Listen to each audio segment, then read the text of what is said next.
Welcome friends, हम यहाँ पे शॉर्ट रिवीजन वीडियो शुरू कर रहे हैं जिसके अंदर हम 11th साइंस जो है बायोलॉजी वो पूरा ख़त्म करेंगे सिर्फ 6 या 7 घंटे में, और 12th साइंस का जो बायोलॉजी है पूरा बायोलॉजी बराबर उसका रिवीजन हम करेंगे 8 से 10 घंटे में। बायोडाइवर्सिटी एंड कंजर्वेशन, देखो बायोडाइवर्सिटी और कंजर्वेशन की ज़रूरत, पहले तो ये समझो बायोडाइवर्सिटी क्या है। तो biodiversity is the variety of the living forms present in A various ecosystems, माने बहुत सारे इकोसिस्टम्स को इकट्ठा करके हम जो बनाते हैं, जो बनता है उसको हम बोलते हैं बायोडाइवर्सिटी। यहाँ पे बहुत सारे ऑर्गेनिजम्स हो सकते हैं। तो there are 3 important components of the biodiversity. 3 components बहुत इंपॉर्टेंट है। First is the genetic diversity. देखो हम इंसान हैं, हम सब जो है ह्यूमंस हैं, बट हम में भी डाइवर्सिटी है क्योंकि एक इंसान जो है उसकी जेनेटिक ब्लूप्रिंट जो है वो दूसरे से डिफरेंट है। देन स्पीसीज डाइवर्सिटी, हमारे जो भी हैबिटेट में हम रहते हैं वहाँ पे हम अकेले तो है नहीं, हमारे साथ तो बहुत सारे ऑर्गेनिजम्स रहते हैं, तो that is the species diversity. ये स्पीसीज लेवल की डाइवर्सिटी है, क्लियर। देन इकोलॉजिकल डाइवर्सिटी, तो it is the diversity of the ecosystems level. अगर इकोसिस्टम लेवल माने हम लोग जो ट्रॉपिकल एरिया में रहते हैं या तो फिर पोलर एरिया में रहते हैं, तो वहाँ की डाइवर्सिटी जो है वो उसके हिसाब से अलग होगी। वहाँ पे वही ऑर्गेनिजम्स जी पाएंगे जो इसके लिए एडेप्टेड होंगे। Total number of the plant and the animal species on earth is about 7 million, clear. ये एक अप्रोप्रिएट मीन्स हमें एक नंबर दिया गया है बराबर, but it is not the perfect number. यहाँ पे अभी बहुत सारा ढूंढना बाकी है या तो बहुत सारे इंस्टिंक्ट हो रहे हैं।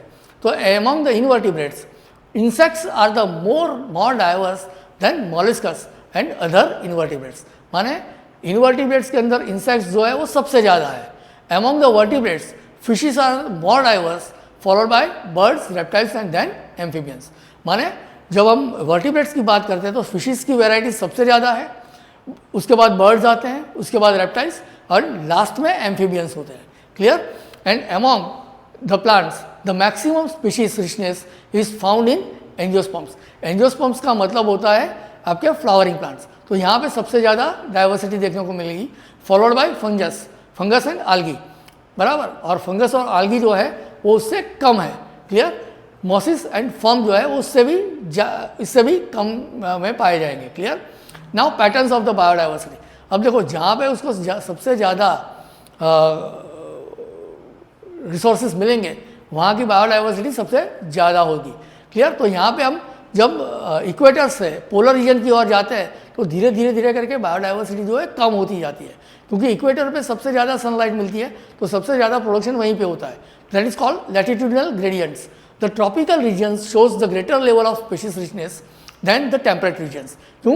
क्योंकि देखो ट्रॉपिकल का जो एटमॉस्फेयर है वो ऑलमोस्ट सेम रहता है, जबकि टेम्परेट रीजन में आपका एटमॉस्फेयर है वो बहुत ही फास्ट चेंज होता है। तो it is because of the tropical regions have a less seasonal variations and have a more or a less constant environments. तो ट्रॉपिकल में कैसा है, एनवायरमेंट ऑलमोस्ट कॉन्स्टेंट रहता है। Also the temperate regions were subjected to the glaciations while the tropical regions remain undisturbed. मैंने बोला ना tropical में आपका जो टेम्परेट रीजन है वहाँ पे क्या होता है, जो एटमॉस्फेयर जो है वो कभी भी चेंज हो सकता है, जबकि यहाँ पे ये ऑलमोस्ट सेम रहता है। तो which lead to the increase in a species diversity in the tropical region. इसकी वजह से ट्रॉपिकल रीजन में सबसे ज़्यादा आपको स्पीशीज डाइवर्सिटी देखने को मिलेगी, clear. Now species area relationships, ये जो है दैट इज़ द हाइपरबोला। ये क्या है कि अगर हम हमारी ऑब्जर्वेशन बढ़ाएंगे, क्लियर, तो हमें ज़्यादा स्पीशीज देखने को मिलेगी।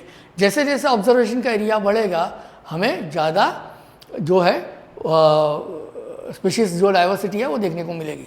ये दिया था हमें हम्बोल्ट ने, clear. The relationship between the species richness and the area is represented by a rectangular hyperbola. The equation is log s is equal to log c plus z log a, where s जो है वो है आपका species richness, a जो है वो area है, z जो है वो रिग्रेशन कोएफिशिएंट है, और y जो है मीन c जो है वो y इंटरसेप्ट है, clear. In small areas the values of the regression coefficients are similar. अगर एरिया छोटा है तो वहाँ पे आपको बहुत ज़्यादा डाइवर्सिटी देखने को नहीं मिलेगी, क्लियर। तो ये कोएफिशिएंट जो है वो छोटा नंबर होगा regardless of the taxonomic groups, clear. अब वो कौन से भी ऑर्गेनिजम्स हैं वो मायने नहीं रखते, clear. In a large area the slope of the regression coefficients become much steeper, वो ज़्यादा हो जाएगा तो आपको ज़्यादा डाइवर्सिटी देखने को मिलेगी। Clear? In a small areas the value of the regression coefficients are similar regardless of the taxonomic group. Clear? Loss of biodiversity ये अभी अभी का एक प्रॉब्लम है, क्योंकि पॉपुलेशन मीन्स पॉल्यूशन इतना बढ़ चुका है और हमारी बिहेवियर ऐसी है कि जिससे हमारी आजू बाजू बहुत सारी बायोडाइवर्सिटी है ना, वो नष्ट हो रही है। क्लियर? तो loss of biodiversity has been observe that the biodiversity around the world is declining at a very fast rate. देखो डिक्लाइन तो हो ही रही है, बट जो इसका जो रेट ऑफ एक्सटिंक्शन है वो बहुत ही फास्ट है। इसके लिए मेन रीज़न क्या है? तो one is the habitat loss and fragmentations. देखो हैबिटेट लॉस इसलिए है क्योंकि हमें इंसान का पॉपुलेशन बढ़ता जाता है, हमें ज़्यादा जगह चाहिए, तो हम क्या करते हैं? डिफॉरेस्टेशन कर देते हैं, या तो फिर फॉरेस्ट के बीच में से हमने रेलवे लाइन निकाली तो फॉरेस्ट को हमने फ्रेगमेंट कर दिया, दो में बांट दिया। Clear? Second is over exploitation of resources. बहुत ज़रूरत हो इससे भी ज़्यादा हम लेते हैं। देखो शेर या तो चीता जो भी है, जब तक उसको भूख नहीं लगेगी वो खाएगा नहीं, वो शिकार नहीं करेगा। हम लोग तो हाथ में गन है, निकल पड़ते हैं शिकार करने। देखो this is over exploitations. Alien species invasions.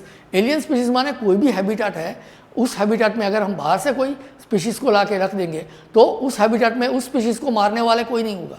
Clear? तो वो जो स्पीशीज है वो फिर बढ़ती ही जाएगी और हमारी जो लोकल स्पीशीज है उसको हार्म करेगी। And then the coextinctions of the species.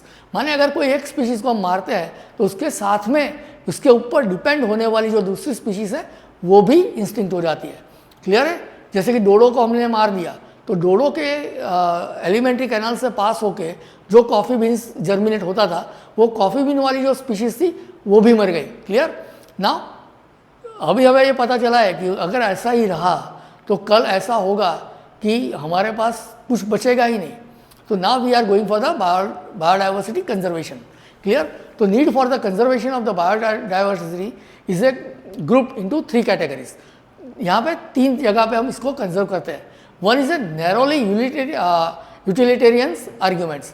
Narrowly utilitarians argument, देखो यूटिलिटी माने हमारे हिसाब से हम करते हैं, तो नैरोली यूटिलिटेरियन आर्ग्यूमेंट ये कहता है कि biodiversity conservation focuses more on economic benefits, बराबर, for the form of food, fibre, tannins etcetera provided by the diverse plants and animals. Clear? तो हम इसको बचाने की कोशिश करेंगे। Second is a broadly utilitarian arguments. तो बायोडाइवर्सिटी जो कंजर्वेशन है दैट इज, ये वाला जो कंजर्वेशन है that is focus on ecosystem. हम क्या करेंगे? पूरा इकोसिस्टम ही बचाएंगे, कोई पर्टिकुलरली स्पीशीज को बचाने की कोशिश नहीं है, हम वहाँ का पूरा इकोसिस्टम बचाएंगे। क्लियर? एंड उसकी माने उसकी जो सर्विसेज है such as pollination, soil formations, photosynthesis, तो ये हमें क्या करेगा? वहाँ से प्रोडक्शन देगा। Third is ethical arguments. देखो एथिकल आर्ग्यूमेंट्स, ह्यूमन कभी भी एथिकल में जाता ही नहीं है, अगर वो गया होता तो हमें ये कंजर्वेशन का चैप्टर पढ़ना ही नहीं होता। एथिकल आर्ग्यूमेंट्स हमें ये कहता है कि regarding the conservation of the biodiversity focuses on a ethical issues, method for conserving of biodiversity. अब हम बायोडाइवर्सिटी को बचाएंगे कैसे? तो इसके लिए हमारे पास 2 डिफरेंट मेथड्स है। One is a in Situ conservation. In Situ conservation का मतलब है कि जो जहाँ है, जो कंडीशन में है, वहीं उसको कंजर्व करो।